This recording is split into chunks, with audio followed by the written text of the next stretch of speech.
All right, after a 1 week hiatus, Luke and Luca is back. Luke, how you been? Been good, just enjoying the lovely gray and rainy weather over here in Seattle. We're in a good stretch of the season here. It really seems like the time that teams are pulling away in the division races and starting to kind of separate themselves as contenders or pretenders. That's the theme of this video. We want to talk contenders or pretenders. There are a lot of teams that have exceeded expectations so far, and I want to get your take. Contender or pretender? You ready to do this? Let's do it. All right, let's start with the New England Patriots, 4-4 in the thick of that wild card race in the AFC, and really in the thick of that division race with the Buffalo Bills. I know the Bills are 5-2 and seem to be a little farther ahead, but there are still matchups against the Patriots to go, so they can make up some ground there. But is this team with a rookie quarterback in Mac Jones, have they just kind of lucked their way into a 4-4 start and hanging around this wild card picture? Or do you see them kind of contending for a playoff spot when really no one thought they would at the beginning of the season? 100% contender. I'm telling you, Luke. I mean, first and foremost, like you said, they're 4-4. Two of their losses could have went either way. I mean, we all saw they played Tampa, which is a tremendous team, tough, and missed the last-second field goal to win the game. Mac Jones is only going to get better, and we've already seen that. In my opinion, he's been the best and most consistent of the rookie quarterbacks. And I can tell you one thing, when you get a team that's as disciplined as a Bill Belichick-style coach team, and they start buying in, and they start winning, it makes it more and more enjoyable to show up every day and kind of like, hey, you know what, we're winning, I'm going to buy into this message. And it's a very, very powerful thing. I'm pretty excited because I have a feeling that New England is going to, one, push for that division, and two, be very, very tough to beat. What do you think makes them so tough to beat? Because they feel like such a unique team and a team that can succeed with a rookie quarterback, as we've seen, but it really comes down to just, I feel like maybe I'm wrong, but the defense is what maybe inspires that confidence, and this team is going to be a tough out for anybody any week. Agreed. Like you said, the defense is very, very good. One of the things New England does is they are going to really change up every single week, how they play their style of football, how they play their style of defense. They're going to be very tough to beat. And I think that, last year, the Belichick success story kind of took the year off, but I think he's back, and I think that he's going to be very, very tough to beat. That Patriots defense, one of 6 defenses with double-digit interceptions, and Matt Judon, their high-priced free agent, top 10 in sacks, pressures, QB hits this season. So they're getting a lot of contributions on that end. Let's move on to a team that's, I don't know what to make of them right now. It's so interesting. They've made it to 2 consecutive Super Bowls. It's the Kansas City Chiefs sitting at 4-4, and they get Green Bay this weekend without Aaron Rodgers. So you assume that's a game they're going to win, but right now they're at the bottom of the division with the Denver Broncos. I really don't know what to make of this team, and I'm very curious as to what you make of this team right now as far as contender or pretender goes this season. Well, this is a tough one for me. I'm still going to stick with contender, but I don't feel as good about it as I was talking about New England. The reason I'm going to stick with contender is because their talent in the individual players is undeniable. Plus, their coaching staff is second to none. But like you said, Luca, it's been almost hard to watch, when you have so many guys with so much ability. They squeak by the Giants. The defense has not looked good. Where are these issues coming from? It's not like there's a crazy turnover. The core is still there, so to speak. Obviously, the turnovers is something, and that can be fixed. But I'm going to say contender just because anytime you stroll out there with Tyreek Hill, Travis Kelce, and Patrick Mahomes, you're a contender. And that's just a fact. Mahomes has thrown a pick in 7 straight games. That's the longest streak of his career. And what people are saying that defenses are doing to them is just leaving 2 safeties high and saying, hey, we're not going to let you quick strike on offense 80 yards to Tyreek Hill. Do you think there's truth to that? And what are some of the challenges for the Chiefs as far as going up against the style of defense like that, where teams are just saying, hey, we're going to leave everything in front of us. We really aren't confident you can run the ball right now, and let you dink and dunk your way and see if you can do it. Yeah, there is definitely something to that, Luca. And that kind of reminds me of my time here in Seattle when I was, in my early years, 2013, 2014. I think that a lot of teams would have liked to have played us in 2 high safeties, like you were saying. But our run game was so dominant that nobody in their right mind was going to say, hey, we're going to leave 2 safeties high and let Marshawn Lynch just run the ball for 6 or 7 yards every single time. So you kind of hit the nail on the head with that. If you're playing a team with very, very poor run game, sitting with two high safeties does make it much harder to throw. But that being said, there should be enough of a run game where you can at least get those safeties to stay flat-footed or bite down a little bit. I don't think that Kansas City should have a poor run game. Andy Reid is the mastermind behind a lot of great offenses that have very, very sufficient run games. So the idea that they're just sitting in too high and making teams, dink it around, there's some merit to that idea, but should it be successful against Kansas City? No. You mentioned the defense too, and that's one of the areas of struggle. They only have 11 sacks this season. That's down around teams like Jacksonville, second fewest. They've allowed the most plays of 40 yards with 11. The next closest teams have 7. So those big plays aren't helping on defense either for this offense that's kind of going through an interesting time that we really haven't seen with the Kansas City Chiefs before. Let's move on to the third out of the 5 teams. I want to talk about the New Orleans Saints. They're coming off of a huge win against the Tampa Bay Buccaneers, gets them right back in that division race with them. And the problem with the Saints, I guess, is we really didn't know what we were going to get out of Jameis, and it looked like all we wanted it to. It looked like they could win with Jameis. Now he's done. Now it's either Taysom Hill or Trevor Siemian. And so I guess the buy-in there is, do you think they're still a contender with either one of these two quarterbacks for the rest of the season? 100% contender. I know I'm rolling 3 for 3 here, Luca, but the fact that they came on a Monday night game to Seattle, you've got a crazy emotional rush from coming up here and winning that game. And now you go back the next week and beat Tampa Bay. That just, to me, again, off the field shows the maturity of the guys in that locker room.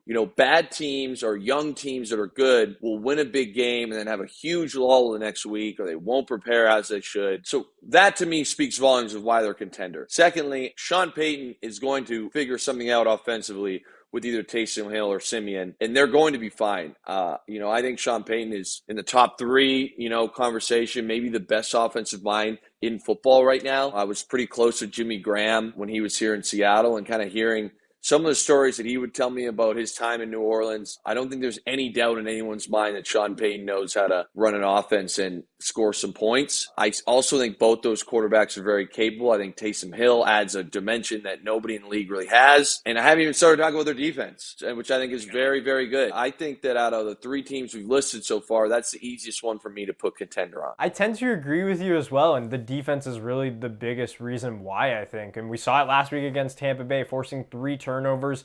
Yeah, did they allow some big passing plays and some touchdowns? Sure they did, but those 3 turnovers led to 17 points, and those are so important when your QB situation is not what it wants to be right now, especially mid-game with Jameis Winston getting hurt. So when you talk about the defense, and from what you've watched, just what impresses you most about what they've been able to do on defense? Because I know the pass defense has been pretty darn elite despite the amount of yards they've given up. The main thing for me is that they're playing as a unit. And I know I keep harping on this ordeal, and football has gotten to this point where everybody wants to be like, oh, individual stars. But like, you watch their last few games, and like you said, it's like as a unit, they just look very solid. There's a lot of pressure on the QB. They had a couple picks against Brady. They're forcing turnovers. And just after the play, it's not an individual style defense. It seems like a group of guys that are really playing for one another. And I know this is a bit cliche and a bit weird to say, but as a guy who's been on teams like that, in this league where most games are one score, one possession type endings, when you have a group of guys that really buy in and play for one another, it's powerful, man. And it